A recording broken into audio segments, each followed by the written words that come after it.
कदीम जमाने की बात है कि ईरान के गांव में एक नेक दिल और मेहनती लोहार रहता था। वो रोजाना शहर में अपनी दुकान पर जाता था और दिन भर मेहनत मजदूरी करता और कुछ ऐसे कमा लेता था। वो कभी घोड़े की नाल ठीक करता और कभी किसी की तलवार बनाता और दिन भर की मेहनत के बाद जो कुछ भी उसे मिलता वो उस पर अल्लाह का शुक्र अदा करता और अपनी बीवी बच्चों का पेट पालता। दोस्तों, वीडियो में आगे बढ़ने से पहले, जैसा कि आप स्क्रीन पर देख सकते हैं कि बहुत सारे लोग हमारे चैनल को सब्सक्राइब हैं कि ये बगैर ही आगे बढ़ जाते हैं। आपसे गुजारिश है कि हमारे चैनल को जरूर सब्सक्राइब करें ताकि अब तक मजीद ऐसी कहानियां इस सीखें। आपके ताउन का बेहद शुक्रिया। मगर इस गरीब लोहार की सबसे बड़ी खूबी इसका सब्र था। हालात जैसे भी हों, मुश्किलें कितनी हों, लेकिन वो सब्र का दामन कभी न छोड़ता था और उसकी जबान से कभी शकवे का लफ्ज न निकलता। इसी सब्र की बदौलत गांव वालों ने उसे साबर का लक़ब दे दिया, यानी सब्र करने वाला। गांव के लोग उसकी बहुत इज्जत करते थे और हर मुश्किल वक्त में उसी से मशूरा लेते थे।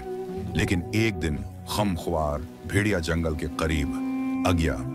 इस दरंदे ने कई मवेशी खड़प लिए और गांव वालों की जिंदगी अजीरन बनाते तंग आकर सब साबर के पास पहुंचे और बोले, हमें उस पीड़िए को मारने का कोई तरीका बताओ, वरना ये हमें बर्बाद कर देगा।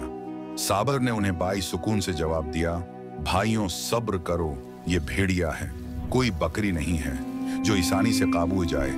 अगर तुम लोगों ने उसे मारने की कोशिश की तो अल्टा हो सकता है। अपनी जानों से ही हाथों बैठो। गांव वालों ने साबर का मशूरा मान लिया और सब्र करने का फैसला किया और फिर किस्मत ने पलटा खाया। अगले ही दिन दो शिकारी गांव में आए जो माहिर शिकारी थे। गांव वालों ने उन्हें भेड़िए के बारे में बताया और वो जंगल में जा पहुंच। अगली सुबह वो शिकारी भेड़िए की लाश लेकर वापस ये गांव वाले खुशी से झूम उठे और साबर ने कहा, देखो भाइयों, सब्र का नतीजा हमेशा अच्छा ही निकल रहा है। अगर हम लोग खुद जाते तो हमारे लिए बहुत मुश्किल हो सकती थी, लेकिन उन शिकारियों ने बहुत अच्छे तरीके से पीड़िए का शिकार कर दिया। तमाम गांव वालों ने साबर का शुक्रिया भी अदा किया क्योंकि उसने सब्र की तलकीन की थी। लेकिन आजमाइशें अभी खत्म नहीं हुई थी।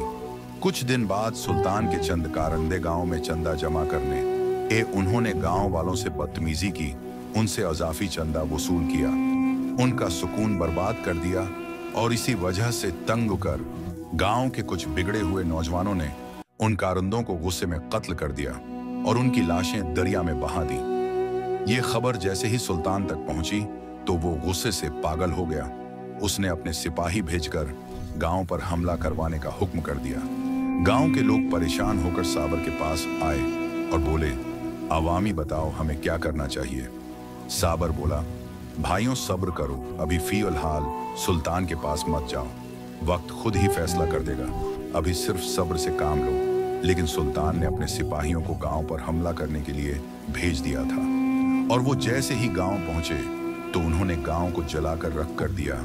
अब गांव वाले चीख पड़े, साबर तेरे सफर की वजह से हम बर्बाद हो गए हैं। हमारा पूरा गांव तबाह हो गया है, बर्बाद हो चुका है। गांव वाले उसके बाद सुल्तान के दरबार में जा पहुंचे और उनसे मुआफी की दरख्वास्त की। सुल्तान ने कहा, अगर तुम लोग मेरे पास पहले ही ई जाते तो मैं तुम्हारे गांव को बर्बाद करने का हुक्म न देता। फिर गांव वालों ने सुल्तान को सारा किस्सा सुनाया। एक ऐसे उन्होंने साबर की बात को मानकर सब्र किया और अब के दरबार में माफी के लिए नहीं। वो इस पर बादशाह ने कहा, अच्छा तो ऐसी बात है, उसे अपने सब्र पर बहुत भरोसा है, तो ठीक है, उसको मैं अभी गांव से निकालने का हुक्म देता हूं। जब तक उसकी अक्ल ठिकाने ना जाए उसको वापस नहीं उन्हें देना। बादशाह के हुक्म के मुताबिक साबर को अपना गांव छोड़ना पड़ा और वो अपनी बीवी और बच्चों के साथ गांव से निकल गया। उसकी जेब में एक भी दीनार न था, बस अल्लाह का नाम लेकर चल पड़ा। सफर के दौरान जंगल में चंद लपटेरे उनके करीब आ गए। उन्होंने साबर को लौटने की कोशिश की, मगर जब देखा कि उसके पास कुछ भी नहीं था तो गुस्से में आकर उसके दोनों बेटों को पकड़ लिया और कहा, हम इन लड़कों को गुलाम बनाकर बेचेंगे। लटेरों ने कहा और वहां से चले गए। साबर ने फिर भी सब्र किया, मगर उसकी बीवी जार वो कतार रोने लगी। साबित ने उसे तसल्ली दी और कहा, सब्र करो, अल्लाह हमारी मदद जरूर करेगा। चलते चलते वो दौरा मियाँ बीवी एक गांव के करीब पहुंचे। साबिर ने बीवी से कहा, तुम यहीं रख जाओ, मैं कुछ खाने का इंतजाम करता हूं। मगर जैसे ही वो चला गया, वहां बच्चा का एक सिपाही गुजरा। उसने साबिर की बीवी को देखा तो उसको जबरदस्ती गुलाम बनाकर बादशाह के दरबार में ले गया। अगर जब वापस आया तो बीवी को गायब पाया। दिल खून के उनसे रो रहा था, मगर जबान पर वही अल्फाज थे, सब्र करो साबिर जंगलों, नदियों और सहराओं को उबूर करते हुए एक बड़े शहर जा पहुंचा। वो भूख से नढाल था। एक सराय में गया जहां किसी अमीरजादे ने तमाम मुसाफिरों के लिए गुफ्त खाने का बंदोबस्त कर रखा था। साबिर ने पेट भरकर खाना खाया और उसके पास सराय के मालिक से पूछा, भाई यहाँ पर कोई काम मिल सकता है? क्या मैं लोहार हूँ? सराय के मालिक ने कहा, यहाँ लोहारों की बहुत कमी है, मगर तुम शहर के बादशाह के पास जाओ, शायद वो तुम्हें बहुत ज्यादा काम दे दे। मगर याद रखना, जो कि काम मिले इससे रद्द मत करना। साथ फिर सईदा बादशाह के पास पहुंचा। बादशाह के एक अजीम कलह की तामीर हो रही थी, तो बादशाह के एक वजीर ने साबिर को मजदूरी पर लगा दिया और भारी भारी पत्थर उठाने का हुक्म दिया। साबिर ने अल्लाह का शुक्र अदा किया और मजदूरी करने लगा। एक दिन साबिर से गलती से एक बड़ा पत्थर छोड़कर कुले की दीवार में जा गिरा और धड़ाम से पूरी दीवार गिर गई और शोर मच गया। सिपाही दौड़े और इसी वक्त बादशाह भी वहां से गुजर रहा था। बादशाह ने जब जोरदार आवाज सुनी तो फौरन कहा, ये क्या? तबाही मचा दी। सिपाहियों ने साबिर को पकड़ा और बादशाह के हवाले कर दिया। बादशाह ने साबिर से पूछा कि ये तुमने किया कर दिया है? उस पर साबिर ने कहा, जनाब मैंने जानबूझकर कुछ भी नहीं किया, ये गलती से हो गया है। उसमें बादशाह ने गुस्से से कहा, उसे फौरा कैद में डाल दो। लेकिन बादशाह के इस रवैये पर भी साबिर ने सब्र का मुजाहरा किया। काफी दिनों तक साबिर जेल में ही था। फिर अचानक बादशाह को एक सख्त बीमारी लाहिक हो गई और वो हड्डियों का ढांचा बनकर मर गया। दरबारियों को मालूम न था कि नया बादशाह कौन होगा और वो किसी जिने के बादशाह ने अपनी जिंदगी में अपने बड़े भाई को कैद खाने में डाल दिया था, मगर हकीकत में वो मर चुका था। दरबारी कैद खाने में गए तो वहां साबिर को देखा जो अल्लाह की इबादत कर रहा था। दरबारी समझे कि शायद यही बादशाह का भाई है और उसे तख्त पर बैठा दिया। अब वही साबिर जिसे बेघर कर दिया था एक अजीम सल्तनत का बादशाह बन चुका था।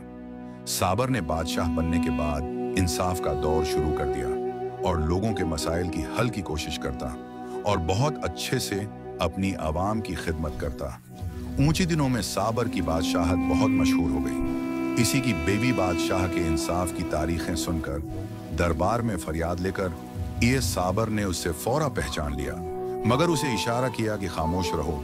इसी तरह उसके बेटे भी गुलामों के सौदागर बनकर दरबार में लाए गए। साबिर ने उन्हें भी पहचान लिया और खामोश आईने का इशारा किया। इसके बाद साबिर ने अपनी बीवी और बच्चों को तहफ़्फ़ुज़ फराहम किया और फिर वो सब मिलकर सुकून की जिंदगी गुजारने लगे।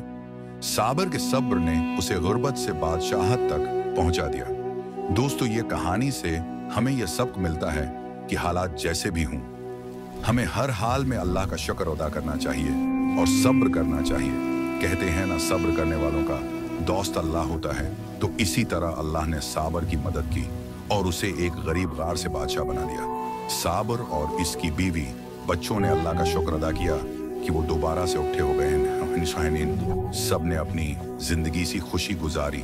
साबिर के दौर में ईरान ने मजीद तरक्कियों को छुआ और अवाम साबिर से बहुत खुश हुई, क्योंकि साबिर एक नेक दिल और सच्चा ईमानदार इंसान था। दोस्तों, साबिर की कहानी से हमें ये सबक मिलता है कि हालात जैसे भी हों, मुश्किलात चाहे कितनी ही बड़ी क्यों ना हो, हमें हर हाल में अल्लाह का शुक्र अदा करना चाहिए। और हर परेशानी है कि हालात जैसे भी हों, मुश्किलात चाहे कितनी ही बड़ी क्यों ना हो, हमें हर हाल में अल्लाह का शुक्र अदा करना चाहिए। और हर परेशानी है कि हालात जैसे भी हों, मुश्किलात चाहे कितनी ही बड़ी क्यों ना हो, हमें हर हाल में अल्लाह का शुक्र अदा करना चाहिए। और हर परेशानी है कि हालात जैसे भी हों, मुश्किलात चाहे कितनी ही बड़ी क्यों ना हो, हमें हर हाल में अल्लाह का शुक्र अदा करना चाहिए। और हर परेशानी है कि हालात जैसे भी हों, मुश्किलात चाहे कितनी ही बड़ी क्यों ना हो, हमें हर हाल में अल्लाह का शुक्र अदा करना चाहिए। और हर परेशानी है कि हालात जैसे भी हों, मुश्किलात चाहे कितनी ही बड़ी क्यों ना हो, हमें हर हाल में अल्लाह का शुक्र अदा करना चाहिए।